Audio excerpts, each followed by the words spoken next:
Welcome to AlbionTV presents the AO Daily Show, your source of real news in an unreal world, keeping up to date on the latest news, events, and the great community of Albion Online. Today is Saturday, the 18th of July, 2020, and I'm your host, the Shozen One, and joining me today, as always, my co-host, the Grand Bogul. How you doing today, Bogul? I have a bit of a cold. Hello, guys. Hello. Doing good.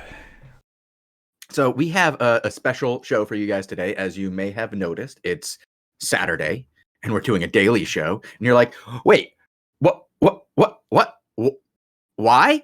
Well, because I had an interview with Noobslayer the other day, the 5v5 extraordinaire. And I thought, wouldn't that be great to put on right before the 5v5s when we go ahead and watch Native and the Noobslayer himself take on whatever the world throws at him? I thought that would be a good idea. So we're going to do it. Also, you know, the anniversary was yesterday. Why not do something a little bit special? So, Bogul, let's get the PSAs out of the way, then start this interview. What happened this week? What do we need to remind people of? Let's see. I mean, early this week, or actually pretty late in the week, we had this Dev Talk thing. That was pretty big, right? That was a cool start, at least. Dev Talk Roads of Avalon Part 2, where we learn about Beyond the Roads, what is it called? The Wilds of Avalon, right? The Wilderness. Yeah, the Wilderness of Albion. Well, the Wilderness of Avalon? The Avalonian Wilderness? Trees will attack you in mass. The plants will rise up out of the ground from the energies of the Avalonian princes and attack you, and then you get No, we learn about the roads, what happens off the beaten path, what happens if you explore beyond the roads, and it's a really cool watch. It's apparently the second part of this Dev Talk, and yes, it's advertisement. Thank you, chat. We are advertising the game. This is a giant ad for the game. By the way, if you'd like to work on this game and you'd like to do a little bit of advertising for the game yourself, Sandbox Interactive is hiring right now. And if you head over to the Sandbox's hiring thread, you can see that we have a number of jobs up for grab. All you have to do is, be the best candidate available. They added a community manager and 2 QA tester positions, but they also have a few other open positions. And it's always, a nice thing we can do for the corporate world to say, hey guys, stack. Yeah, we need some. Yeah. Maybe take a look at these. Maybe you're interested. I'm interested in somebody getting these jobs and helping us make the world of Albion even better, day in and day out. Yes. And speaking of getting better, the world of Albion got better for the people who use GeForce Now because they can again. And now there are thousands of players playing with GeForce Now. So if you have a, I don't know, what would we call it? If you're playing off your fridge or your toaster or any other Samsung product in your home that is connected to the internets, and you want to go ahead and improve that performance, go ahead and try out GeForce Now. And now it'll work with Albion Online. Here you go. Yeah, the forum thread was pretty long on this thing. It finally got fixed. They didn't ask, and then they were like, hey guys, please ask next time. And then they had some deals to make, some things to talk about, and then they got that fixed. But somebody in chat is saying that it's a really good deal, or it's a pretty good service or whatever. That's what I've heard as well. I have a friend who uses it because he doesn't have a real computer, and he's a console player. These guys they don't know nothing. But you know it works. If you do only have consoles and say an old PC, GeForce Now works real good. Makes it playable. And it even helps some people who have just really crappy internet connections. I don't know how that even works. I don't understand that, but that's the rumor mill. Further, we have an anniversary yesterday. We're 3 years old. The great game of Albion is 3 years old. There's a fame boost for the next 6 days. There are some special dungeons you can get a hold of. It's the, Lost Colony redone to be, what did they call it this time? Something past. Yes, something of past. events and fame boost, and then it says here somewhere that Defenders of the Past is the word. Yes. Classic Dungeon returns from now until July 31st. Special dungeons. That's what they look like, by the way, if you haven't seen them in the wild. They are keeper themed. They have a special layout. The layout is actually from a alpha dungeon, beta dungeon, and it's a different experience. But it's cool. It's old, but it's cool. But made new again. Yazoo is saying, why did we skip his question? He used 2,000 points. I don't know what he's talking about. I do not see it. But we have one more thing. Forum contest. Or did you just say forum contest? No. Albion, 3 years, strike a pose. Apparently, if you go to the general questions and discussions section, down there is a forum contest for solo, group, and guild pictures. Strike a pose with your characters in the game, capture the best screenshot of it, label it, and then maybe win up to 10,000 gold. But gold will be awarded to the OP to allocate accordingly amongst the participating group members. But yes, there is a lot of people who have already entered. There are a lot of cool screenshots in this very thread. And yeah, just go ahead and try your artistic selfie style in Albion. Maybe you'll win some gold. I'll post it. Ooh, look at that. That one has words. That one's special. Oh, yeah. All right. That one is pretty cool, though. Okay. Yeah, that one. That's cheating. True. Oh, well. But there was one that wasn't cheating. And that is a hand-drawn picture by Mishireen, once again entering some player art into the world of Albion. And this one was nice. I like this. Just to have some art, just to say happy anniversary, guys. No contest, nothing to win there, other than my admiration. Look at that. That's just so good. We went through a lot of it yesterday, so if you want to hear more about that, you can watch yesterday's show. We talk about the cool little pieces, but Bogul, we have to start the interview now. Sure. Introduce the man. I'll see if I can pull it up, and then we'll get this done, yeah. His name is Noobslayer. He slays people who have been in the game longer than him, and he's the GM of Native, the number 3 guild in the game right now this season. And he's going to be participating in some Crystal League GVGs later today. He's a master of the 5v5. He shouts out to every one of his 5 or 4 teammates.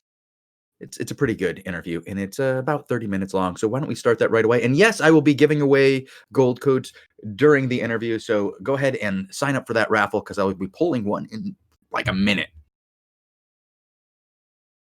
Good luck, everybody, and enjoy the interview with Noobslayer. Hello and welcome to another episode of the AlbionTV interview series. I am the Shozen one, and today I am joined by Noobslayer, the GM of Native, and I gotta say, one of the better 5v5 players that we've been watching for about the last 6 months here on AlbionTV, and I wanted to get him onto the show and learn a little bit more about him, learn a little bit about Native, and see what makes the man tick. So without further ado, Noobslayer, why don't you introduce yourself a little bit and tell us who you are? Hey, hello guys. My name is Noobslayer. As Shozen said, I'm the GM at Native. I'm also the tank for Native Crimson. I recently started playing this game roughly a year ago. I started in May 21st, and I got into the GVG scene, or the 5v5 scene, at around October. And ever since then, I've been playing tank, really enjoy the game. And I've been bouncing around like a lot of teams, but we only have like a pretty solid team that's going on right now. And our main goals for the team moving forward is to win the 9 and possibly the Sabertooth Rex. Oh, you want to go for the whole thing, huh? Yes. My team is really dedicated in terms of practicing and bot race, and we think we have like a fair chance to at least compete for the Rex. Well, I like that. You know, aim for the highest thing and just do what it takes to get there. That's the thing. If you say, we'd like to get to level 9s, maybe, make it to level 8s, and we'll aim to get there. Yeah, you might get there. Aim for the clouds. Yeah, but make sure you know how to build a rocket. For sure. In terms of like GVGs and like 5v5s, lately our team has been doing pretty well for the most matches. There's like probably like one or two teams that we have trouble with, but likely with the upcoming changes in the meta, with the Spectre Jacket nerfs and not sure, there's speculation about removing flash heals, Mhm. and I think that'll probably make our team a lot stronger moving forward. So I'm definitely very excited to see how it plays out at the end of the season. Yeah, you feel that like the flash heal just lowers the skill level of like the skill cap for like holy healers in general, making it easier for other people to get up there with you guys. You're saying? Right. So we kind of mostly dropped like the flash heals thing just to prepare ourselves. Like we might tank a couple matches like as of right now, but I feel like we will be in a better spot towards the end of the season where it really matters. Flash heals stuff is kind of like say it's like kind of more skillful. However, for our DPS, it kind of works as a crutch to put like less pressure on them. So it makes like our DPS kind of like not play as well as they should. And in nature, it like if you mess up a defensive, like it's crucial. So I think coming up into the end of the season when Flash Heal nerfed, we've been practicing a lot of nature, and we're looking to kind of steamroll at the end because we feel other players won't be as well prepared. Okay. And so you're talking about like that you've been playing the nature occasionally. You're still practicing the nature, keeping it in your regular rotation of play for your team so that you're ready. It sounds like you guys do a lot of preparation for your matches. Do you guys watch your matches back, see where you've messed up in the past, try to learn from your mistakes? Right. So mostly what we do is we don't scrim anymore, but if like there's like good teams that want to scrim. However, like most of our practice and preparation is VOD reviews. We VOD review like almost every match, every loss for sure, and sometimes even our wins when we know we made crucial mistakes or things that we can improve. We'll definitely recall it and just rewatch and just watch players play, so we have a mental of how other people play as well.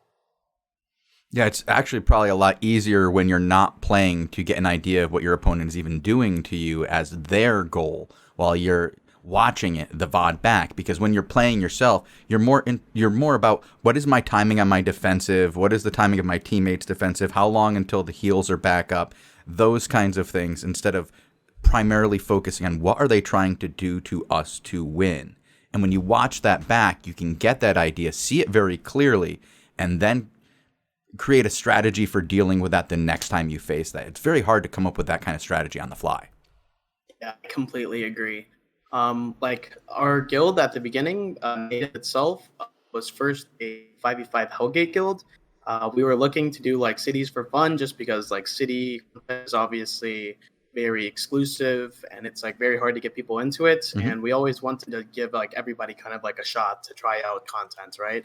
So we would like schedule cities for fun and to make sure people try it because like me myself, I didn't even do cities until like probably this April or something like that. So it was very like it was a really nice experience for us to do to make the guild. Regarding like the community and stuff, like we're a very competitive guild, but we're also very like community friendly. We're 18 plus, like Native was supposed to be a guild to like encourage each other to play like better fives. We just wanted to train people to play fives, just so more people in the scene and make it more competitive, right? The more better players there is in fives, the more we can like have people to face and like have different teams to go against. So that was like the main idea of Native. As the season went on, we started pushing for higher ranks, started pushing for number 3. We're still looking to hold number 3, and I think the guild in the direction that we're towards is shifting to a ZVZ oriented guild. Really? We will still, yes, we will still have our 5v5 aspect of the guild. However, we really want to get more into ZVZs just because we feel like content is really enjoyable and really is more inclusive with most members. So we just want all the boys to go out, have fun, and season we're probably looking to recruit like a lot more people that like to clap in ZVZs and have a fun time with the boys. So Okay. All right. What are your current numbers now, if you don't mind me asking, for your guild? yeah, so typically on large masses, like probably reset day, we're still kind of like a small guild for just because we do mandatory content. Mhm. But on like reset day or like big content days, we'll get mass around 60.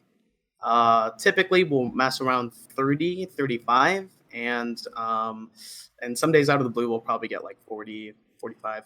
So Well, that's those are pretty decent numbers. They're not bad. They're definitely like upper mid tier for ZVZ and stuff because very few can pull over 100. You go to your top 20 guilds and you're looking at your 100, and that's for the ZVZ. You guys are definitely more 5v5 focused. Some of the fans of the show actually had thought you guys were their number one pick for winning this season based on the way that points were distributed and the Elevate. I don't know, like the way they massed so many teams was a shock to some of the people who follow the 5v5 scene. right, yeah, the boys in Elevate are like super hard bangers. I know they have like probably like 8 to 9 pug teams and then like 3 really good teams. So like they kind of like dominated this like season just because So many crystals are teams. very strong. Yeah, and they're like they're very strong in like all aspects of like the game too. Like that's like probably like 80 to 100 in ZVZs, which is like pretty good. And Yeah, that's like, top tier. When you're bringing over 100 ever to a ZVZ, especially not if it's on a non-invasion day, that's top tier. yeah, for sure.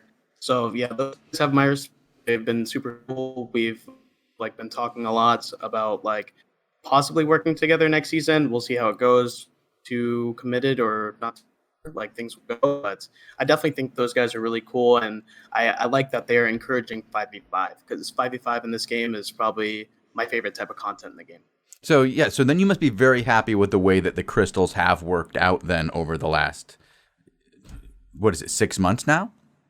Yeah, I was definitely surprised about how many points they give. I don't know if the same as next season. I do feel like this season will be more favored towards the 5v5 players, which was really cool. Because at the beginning of the season, we had high goals, but it was never like, oh, like native number 3. We always thought it was going to be like, oh, we hit high goal, possibly crystal. And then as the season went on, we reached that number within our reach. So we decided to take a poll in the guild and we shot for it. All right. Well, that's very cool because you guys have done an amazing job, and you're at number 3. It's Elevate and Rang ahead of you. I mean, you guys have done fantastic. Very impressive. But you're not just impressive as an entire guild. You have done very well. You're the lead tank in a very impressive 5v5 team where you guys do the extra work to succeed. And we were talking a little bit about how this season is going to be a little bit different than other seasons, and that it does not end right away at the end of the season. We're going to have an off-season tournament for the best of the best 5v5 teams, and you said you're working diligently to get there. Yeah, it's gonna be super hype. For the most part, my team and my past team, I used to be on another team that like kind of like got the bulk of the season points for the team. I really appreciate all those guys. And in terms of like season points and like moving as a team, I think it's been like super cool that like a lot of like really strong 5v5 players can help a guild like go so far, because it was like definitely like outreach and we just kept at it, kept working, and we finally got it. And we're kind of going to keep that up and hopefully go for the Rex, because I feel like the Rex is probably kind of one of the better achievements in the game, considering there's only a couple skins left, which is really cool. 2. Two skins left. Yeah. We were just discussing that on the show today a little bit, and the current price for those. I believe somebody offered, I want to say they offered 14 billion. Oh, wow. So yeah, I can see why somebody would want one of those skins. For sure. I think it was really cool that you decided to bring the skins out like again, because the incentive is just for people to put themselves out there, and hard goal is like definitely buy the rewards. So it's I like seeing. I didn't. How do you say this? It's like I'm a little bit mixed on the feeling. Because I would have liked to seen them come back earlier and it be known that they were going to be part of something. We're always going to try to do tournaments for you guys. We're always going to try to give you access to the tournament skin, which in the very first run of it, it was the prize for winning the arena tournament. Right. And we haven't done one of those since 2017. So it's been a while, and I can see how this mount went up in price, especially now that it's a consumable that you can only use once. But it's not just the value that it has as a skin and what people will buy it for. I mean, if you have one of those, that says something about you individually. Are you going to sell yours if you get it, or are you going to pop that sucker open and ride it around? Likely probably sell mine, because I feel I'm not very a cosmetic player, but I will probably just have a video of like the achievement itself. So the video is enough for me, and I'll probably just sell it. Yeah, I don't think you're alone on that. I think a lot of people go, well, did you hear how much it's going for? There's one guy who's crazy. But yeah, I think if it pops out in the next tournament, like they say that it is, and we're going to get 5 more into the Albion economy, I don't think it's going to be going for that price anymore, but I still think people will be able to get that 5 bill for it for a while. Right? I think the reason that the current offer is up for that high is because, well, if you have that much and you can be the guy who spent that much on that item, that in itself is a little bit of a badge. I bought it when there were only 2 around. Yeah, it's like a hard flex. Yeah. Players. I have nowhere near that kind of gold or silver, and wouldn't have any idea.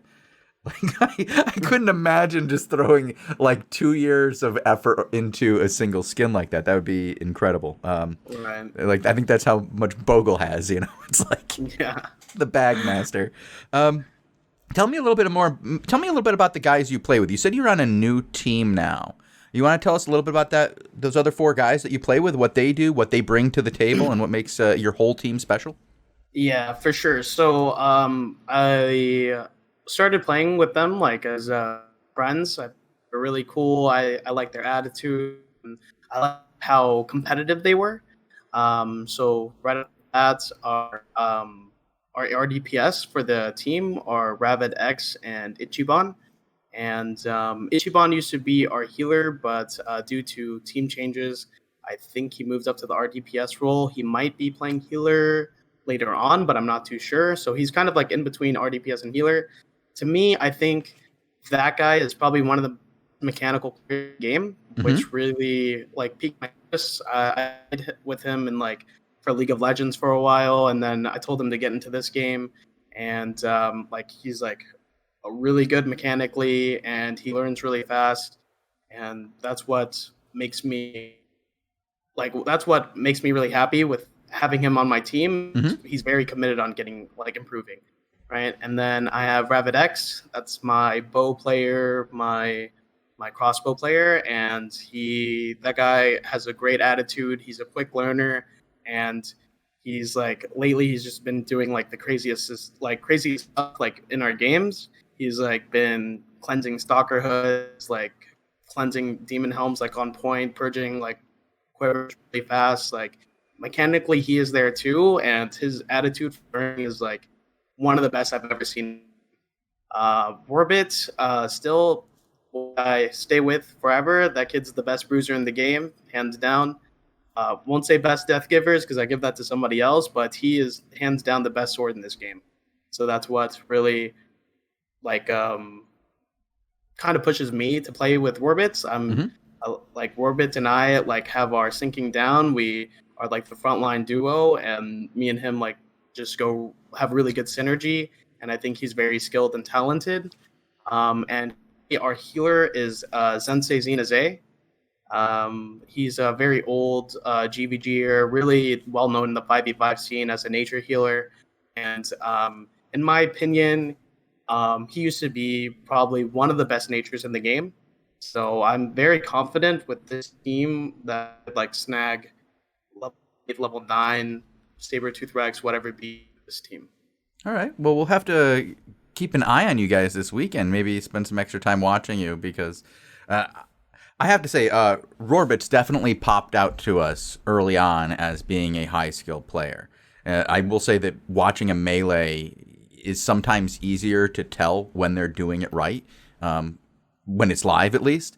I imagine that with the range guys, you kind of want to slow that down and take a little bit of a look at some of the things that are going on to really get the good idea of what's going on. Like you said, being on point with purges and cleanse, that's huge. That's getting that out of one of your DPS is amazing, and you need that kind of thing. And if you can have somebody who can make, like, what do you want to say, like positive plays for your team instead of just waiting for the other team to make a negative play, that can add something huge. And on-point cleanses, purges, that kind of thing that you don't normally get, it can be great out of a team. Yeah, that's awesome. Yeah, I think it just as itself like using purges and cleanses correctly, it adds a lot of mental pressure like on the enemy team because usually they probably think that they have like an advantage once something goes up. If it gets cleansed right away, it's like does it disorients the team, but it's like also puts them into like a bad type of tempo within the matches. Well, it changes their timings because if they're using something, and often their combos are based off of something that can be purged, for example. Right. So you can completely waste an entire cycle of an offensive cycle for the other team if you purge the right thing. Same with the cleanse. Well, you can put them into an even more difficult position sometimes with the correct purge when they're using their defensives incorrectly. It can be, in so many matches I watch, it's all about who makes the mistake. It's not until you get to the higher levels when you see people making these incredibly well-timed, perfect offensive plays that are unexpected. It's usually those offensive plays are generally because somebody on defense made a mistake. Yeah. The really cool thing I like about the high tier crystals is it's a lot more fast paced with the IP, which makes that even like the smallest type of mistakes, or like let's say something like if you're not doing your job correctly, and even if you like do it kind of late or you don't the right time, the other team can still find like small openings to punish you for your mistake, which is really good. Mm-hmm. I have to say that was one of the changes that I really enjoyed seeing come into the game last year when we changed the IP scaling from low IP to high. There was a time where, this is, I guess, like a history lesson. I think you were here for part of it, where at the lower levels of IP, you were punished more for misplays than at the high level. Yeah. And then we changed that, and now I feel like it's such a good place now where as you go up in IP, the windows for opportunity goes down. The windows for mistakes get bigger. It's very good right now. How do you feel about the meta as we're talking about like kind of a big change that happened recently? I know you guys are probably very excited about the changes to Flash Heal, but what do you feel about the changes to Spectre Jacket that was kind of dominating over the last 3 weeks? I am super happy that the Spectre Jacket nerfs went through because Roy himself didn't like. He thought it was like kind of like a jacket people needed to use like to compensate for like skill level. Mm-hmm. So it's really good that like Spectre Jacket got nerfed because we personally didn't like playing it, but we had to play it for a bit just because it was so OP. I think the change was like brilliant, like changing the like self-tick damage from 50 to percentage is really good. So it nullifies like the gigantic health that people would get. Mm-hmm. And like I think because of the nerf, a lot of teams got shifted out of the meta, and some teams are getting shifted into the meta, which is really cool. Instead of such like a one fight type of play style, and now it's kind of more of a 2 rotation fight style, which is really nice. It goes down the game a lot faster, and people don't make like a small mistake and just lose right away. I think it slows down the game, and it makes it more enjoyable to keep like brawling like when you're doing fives, because the most annoying thing is you go up, you die right away, and then you re-gear and then you don't get a chance to really adapt. So when we have seen it how it has gone back and forth in the upper levels of the meta, from being sometimes it was too long of a brawl when you go back to like rampant staff. You could see where it just went on too long, but now then we had the dive comps that were just ending things too quickly. One single mistake and your parry and the game was over. It was now, once again, with the Spectre Jacket, we see something that just came out of alignment and made that dive too powerful. And people were compensating by just doing the same thing. And once everybody has to do the same thing to be competitive, that's when you can tell, nope, get that grudge out of here. Yeah. The really cool thing I think about Albion that's like it differs from other games, like a lot of people can play different builds and different weapons, and it doesn't like there's usually stuff like is very strong, but there's always place in the meta for something to show up, which is really cool. Like such as like Glaive from Logic, like he started pulling out the Glaive, and like I think it's a very like good addition to their team, and it really makes sense with how their playstyle works that that weapon comes into the meta. So before some of the more recent changes, I felt like we had one of the most diverse metas ever as far as what could be used for weapons. It was very, very good. I'm very much looking forward to seeing how some of these new weapons with the Roads of Avalon come in and change up that meta. One of the things that I feel like I'm seeing, and I would like your opinion on this too, is that some of those weapons seem to raise the skill cap. Some of them have like skills on them that are going to make you have to plan and prepare in a way that people haven't done as much before. Having to the choosing of the targets and stuff increasing, like for arcane or nature. Both those having skills that require you to pay attention to your enemy in a way that isn't always done, and giving options that are completely different. Yeah, I definitely think so as well. I think you guys like are about to release like the curse staff, and that like it's kind of like dependent on like the very like situation of the battle, which is like super cool. I think all of these weapons like have super high skill caps, like you said. I think I don't know if people will use them right away once the next season starts, but I definitely think mid-season, probably end of season, next season, it'll start like play the new weapons, because like a lot of the abilities look very strong. They just skill, which is like always been how I play. It's high skill, high reward. So that nature sounds like it. If you have a very high skill nature healer like you guys have, somebody who can watch the entire match, not just the health bars, you could really do something incredible when the tides of battle change and you go from being defensive to offensive, or doing the drain at the appropriate time to switch the health from their guy to your guy. It could be change the tide of battle in ways that we haven't seen before. And it also, everything I see with that though also leaves huge windows for counters if done properly. So I want to see stuff like that and how that comes to play. You mentioned the curse staff. That I see that and I'm like, ooh, finally versatility in curse for ZVZ. Like, please, some of these things just like scream at me saying, pick me up and play with me. Does one of them stick out to you that you go, I want to play with that? The new swords, that looks pretty cool, to be honest. The Kingmaker? Yeah, it looks so cool. Like, I've always wanted to, like, if I ever get the chance, I want to play that in Hellgates like all day. It looks so cool.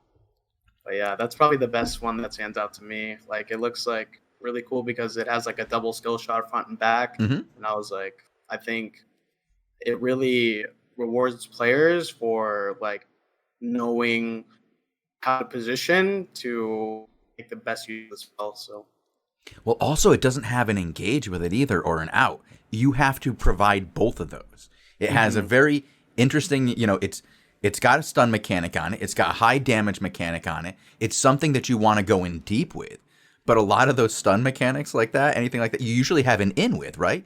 So Right. you now have to position yourself and know ahead of time and use your little legs to get you there. And that's Right. that's something else. And I really want to see how some of these high level, like, the guys who can dodge by clicking in the right spot, like the Cargeras of the world, the Noobslayers of the world, the guys who really know how to position themselves at the next level, and how you guys end up using some of these really high skill level weapons. And I like, at first when you look at the Kingmaker, it can look pretty simple, but if you position yourself in a 5v5 correctly on that, and you can completely devastate a battle. Like, Right. it gives you an ability to hit people in ways that we haven't had before. Like, usually those stuns are in a little area, right? Just around you. Or they're a line. Like, get a little bit of both, buddy. Get ready to get wrecked. Yeah. It'll be interesting to see how this stuff goes in the future. As a fan of 5v5, is there anything else you're looking forward to in this next patch? Are you gonna go cruise those roads with your 5 friends and just rip shit up, or? Yeah, we definitely are gonna try to go to like down to the Avalon and try to like see how it goes. I think what do you call it? The coolest thing about like having a 5v5 team is like even like open world content, like the comp is enough to fight like 10, 20 people if you want. So definitely looking forward to next season and seeing how 5v5 will probably be like. I don't think we'll probably have the same type of like system. We're probably still gonna have crystals, but I'm sure like the structure of points will The probably points, change. yeah. Yeah. I Really, think so- everybody kind of hopes that they do, Mhm. I don't want to, go out there and say that the crystals feel like they're weighted too heavy, but I feel like they're weighted too heavy. Yeah, for sure. So it's definitely just still interesting to see how next season will turn out with the new weapons, with the new like 5v5 scene, if anything changes, and even the new map. So it's gonna look really cool. Excellent. Do you want to do any shout outs to anybody before we, end the interview? Shout out to my boy MT3B, and shout out to my Crystal team. So All right. Well, pretty much it. thank you very much, Noobslayer. It was a great conversation. I wish you the best of luck on your crystals this weekend. I hope to see you in the tournament, and I'll be rooting for you. Though I really think you should keep that skin. Gotcha. I I'll mean, keep in mind. It you know- looks like a flex. Like, if it's going for over 5 billion, I get it. Like, I'd have a hard time, arguing with that. That sets you up for life right there. Your Albion life is paid for. You're done. You never need silver. Exactly. I never need a map again.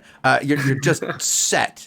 But, for a while, there will only be 10 people out there in the world that can mount up on that thing. And it's a one world for the entire world. That's kind of True. cool. Yeah. For All right. sure. Thanks so much for the interview, Shozen. I really appreciate it. You're very welcome. And we'll talk again soon. Good luck.